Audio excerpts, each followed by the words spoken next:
స్తుతిపాత్రుడా మీకు వందనాలు, స్తోత్రములు. మీరెంతైనా నమ్మదగిన దేవుడు అయ్యా. నిన్ను ఎన్నిసార్లు స్తుతించినా రుణస్థులమే నాయన. ఈ దినాన్ని మీరు ఇచ్చినందుకే స్తోత్రాలయ్యా.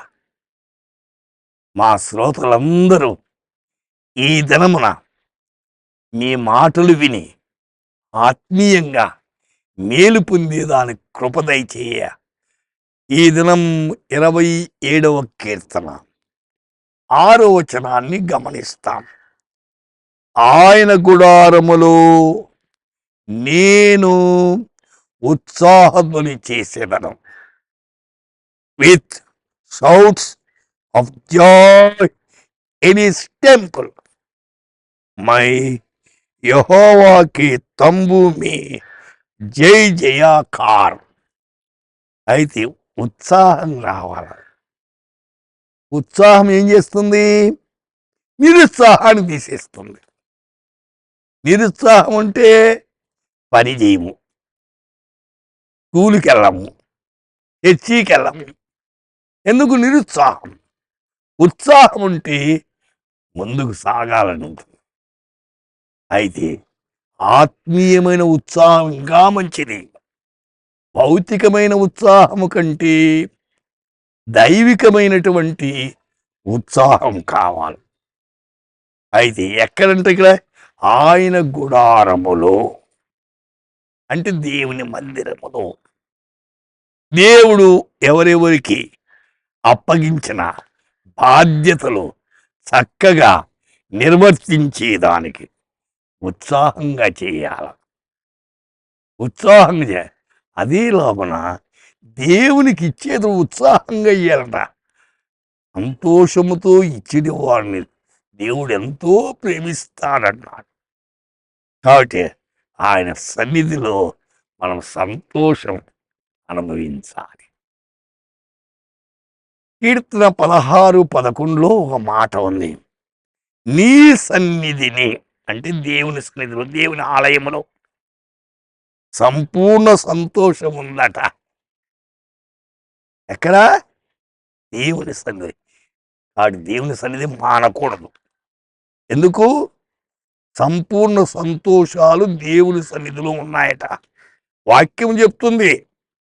అందుచేత దేవుని సన్నిధికి వెళ్ళి సంపూర్ణ సంతోషాన్ని పొంది ముందుకు సాగాలి. అందుచేతని యెషయా గారు కూడా 12వ అధ్యాయం 3వ వచనంలో మాట అంటాడు. మీరు ఆనందపడి, ఆనందం కావాలండి, విచారం పోగొట్టుకోవాల, దుఃఖం పోగొట్టుకోవాలి, వేదన ఆనంద రక్షణాధారమైన బావుల్లో నుండి నీళ్ళు ఇచ్చేందుకు. రక్షణ ఎక్కడికి వెళ్ళినా రక్షణ రాదు. రక్షణ వచ్చేది యేసు దగ్గర. రక్షించుకొచ్చిన వాడు ఆయనే. నా జీవితంలో అనేకమైన రక్షణ రాదండి. యేసు దగ్గరికి రా. ఆయన పేర్లోనే ఉందండి. తన ప్రజలను వారి పాపము నుండి ఆయనే రక్షించును గనక ఆయన యేసు. యేసు అంటే ఏమిటి? రక్షించేవాడు అని అర్థం.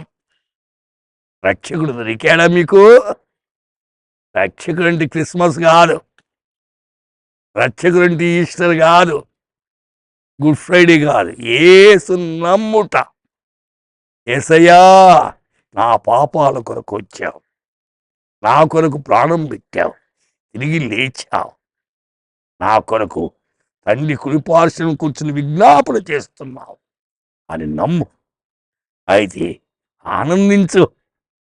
ప్రభు ఉంటే ఆనందం అండి.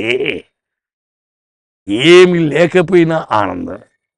అందుచేత పౌలు గారు అన్నాడు, rejoice in the lord again I say rejoice. ప్రభునందు ఆనందించుడి. మరలా చెప్పుచున్నాను ఆనందించుడు అంటారు. ఆనందం ఉందా సోదరి, సోదరుడా? నీ పిల్లల ద్వారా, నీ పరిబాట్లో, నీ కుటుంబములో ఎందుకు ఆనందము లేదు? ఏడే ఆనందాన్ని పుంజుకొని ప్రభు కొరకు జీవించండి. ప్రార్థన చేద్దాం. ప్రేమామయుడా, ఎన్ని కుటుంబాల్లో ఆనందము లేక దుఃఖములో మునిగిపోయారు. అటువంటి కుటుంబాలు సంధించి వారి జీవితాలకు ఆనందాన్ని ప్రసాదింపచేయమని యేసు నామమున ప్రార్థిస్తున్నాము తండ్రి. ఆమేన్.